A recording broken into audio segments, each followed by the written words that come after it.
오늘은 여러분께 특별한 사연을 전해드리려 합니다. 서울 동대문구에 사는 70된 김영자 어르신이 들려주신 평생의 눈물과 버팀 속에 피어난 한 가족의 이야기입니다. 남편의 외도와 가난 속에서도 두 아이를 품고 새벽 시장을 오가며 버텨냈던 지난날. 그리고 마침내 아이들이 자라 훌륭히 자리 잡은 오늘에 이르기까지 그 모든 순간이 담긴 결코 잊을 수 없는 인생의 기록을 전해드립니다. 나는 서울 동대문구에 사는 올해 70된 김영자입니다. 오늘도 아침 햇살이 창문으로 들어오고 방 안에는 아이들이 두고 간 꽃다발이 아직 싱싱하네요. 주말마다 번갈아 찾아오는 아이들을 기다리는 마음에 오늘도 부엌을 정리하다가 문득 생각이 스칩니다. 큰애는 어려운 환경 속에서도 열심히 공부해 서울대에 들어가 지금은 변호사로 일하고 있습니다. 둘째는 경희대 한의대를 나와 한의사로 자리 잡았고요.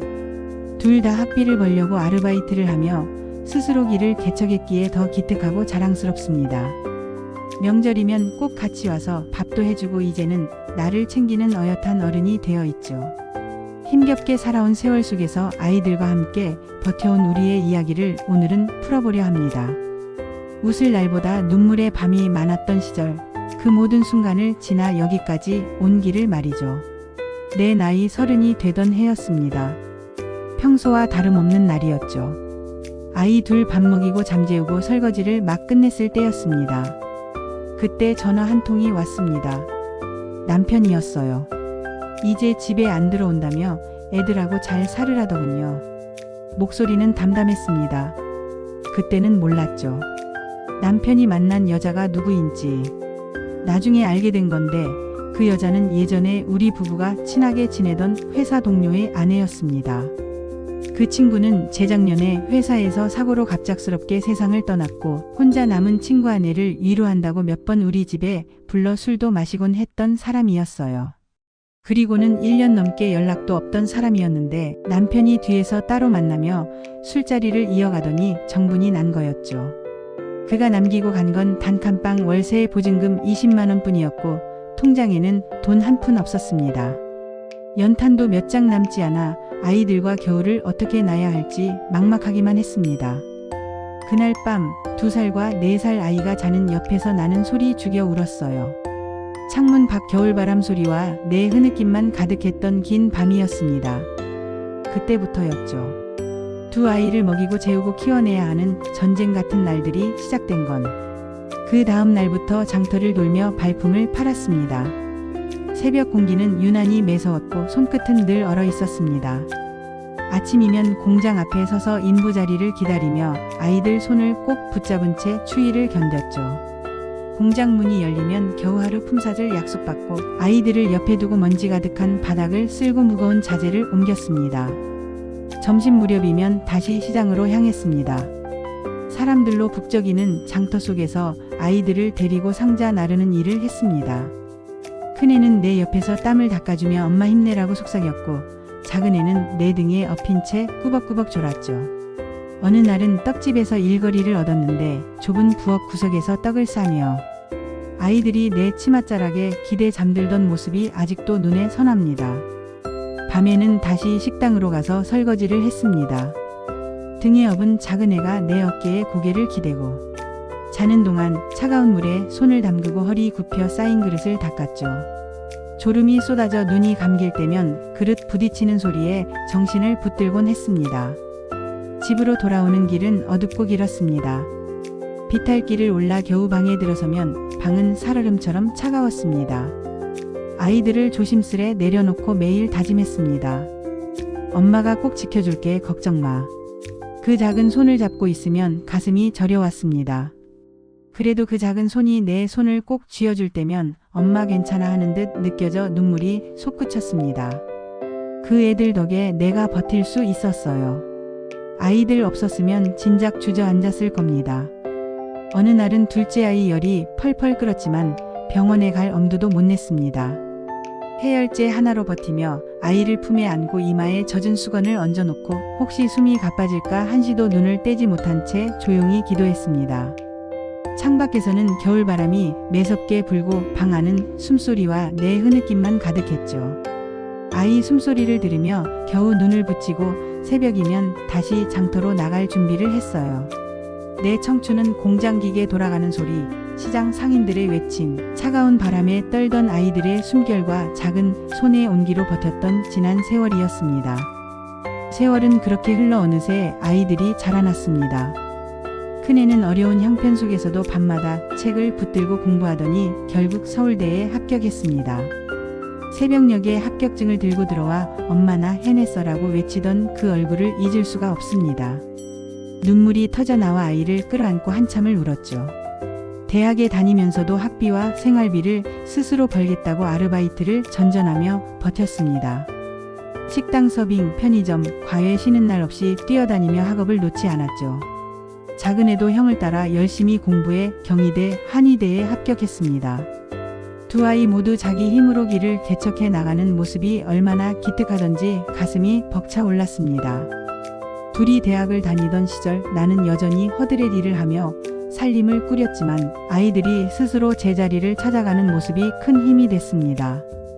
큰애가 첫 월급을 타와 내 손에 작은 금목걸이를 걸어주며 엄마 이제 내가 지켜줄게라고 했을 때 그동안의 눈물이 한순간에 다 풀리는 것 같았습니다. 둘째는 한의사가 되어 병원에 취직해 안정된 직장을 갖고 내 손을 꼭 잡고 말했죠. 엄마 덕분에 여기까지 왔어. 그 말을 듣는 순간 그간의 고생이 다 보상받는 느낌이었습니다. 이제 아이들은 제 가정을 꾸리고 각자 나름대로 행복하게 삽니다. 그리고 주말마다 나를 찾아와 웃음을 안겨줍니다. 그 모습을 보며 나는 생각합니다. 그래, 내가 잘 견뎌냈구나. 그런데 얼마 전부터 우리를 버리고 갔던 남편이 자꾸 찾아오기 시작했습니다. 처음 문을 두드렸을 때 문틈으로 보인 행색은 너무 초라해 처음엔 알아보지도 못했습니다. 그런데 문 너머로 여보라는 목소리가 들렸을 때 깜짝 놀라 심장이 멎는 줄 알았습니다. 순간 남편인 줄 알고 문을 꽉 닫아버렸죠. 그 후에도 그는 계속 찾아왔습니다. 나는 한참 동안 문 너머에 서서 차가운 손잡이를 꼭 쥔 채 움직이지 못했습니다. 그 목소리조차 낯설고 그 존재가 더 이상 내 삶에 들어올 자격이 없다는 생각뿐이었습니다. 처음에는 그저 황당했습니다. 수십 년 전 단칸방 보증금 20만 원과 연탄 몇 장만 남기고 우리를 내팽개쳤던 사람이 이제 와서 무슨 염치로 우리에게 찾아오는 건지. 문 밖에서 그는 신세 한탄을 쏟아냈습니다. 나와 아이들을 버리고 다른 여자와 바람나 집을 나갔던 사람이 이제는 그 여자에게 버림받았는지 고시원에서 혼자 지낸다고 했습니다. 목소리는 한없이 작고 떨렸고 대장암 3기라는 말까지 덧붙이며 자신을 불쌍히 여겨달라는 듯 호소했습니다.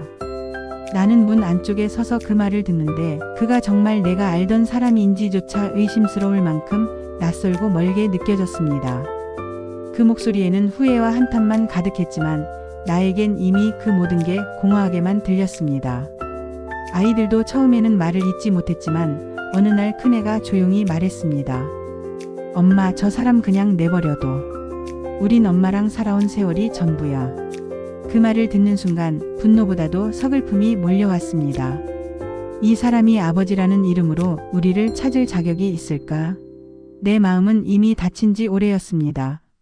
그가 다시 가족인 척 다가오려 할 때마다 지금까지 아이들이 얼마나 힘들게 살아왔는지 생각나 화가 치밀어 올랐습니다.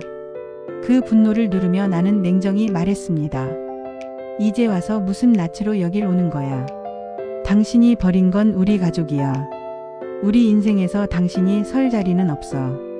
문 밖에서 한참을 서성이는 그의 발자국 소리가 멀어져 가는 걸 들으며 나는 아이들이 걸어온 지난 세월이 눈앞에 스쳤습니다. 눈물 젖은 새벽들, 차가운 방바닥, 아이들 작은 손을 잡고 버텼던 밤들. 이제는 더 이상 그 사람을 향해 연민조차 느끼지 않기로 했습니다. 내 삶은 나와 아이들이 함께 쌓아 올린 성실과 눈물 위에 서 있기에 더럽혀지지 않도록 지켜내야 했으니까요. 아이들은 내 옆에서 말없이 내 손을 잡았습니다. 엄마, 이제 우리끼리만 잘 살면 돼. 그 말에 나는 고개를 끄덕이며 눈가를 훔쳤습니다. 그래요. 이제 남은 삶은 오롯이 우리 가족의 것이고 지난 세월의 아픔은 우리를 더 단단히 묶어준 끈이 될 겁니다. 이 글을 쓰며 지나온 세월이 파노라마처럼 스쳐 지나갑니다. 참 길고도 험난했던 길이었지만 결국 아이들과 함께 버텨냈기에 오늘의 우리가 있음을 느낍니다.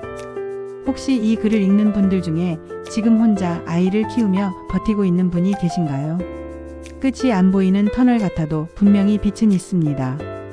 언젠가 아이들이 당신의 손을 꼭 잡으며 엄마 덕분에 여기까지 왔어라고 말해줄 날이 옵니다. 오늘 전해드린 이야기는 제게 사연을 보내주신 한 할머님의 삶이었습니다.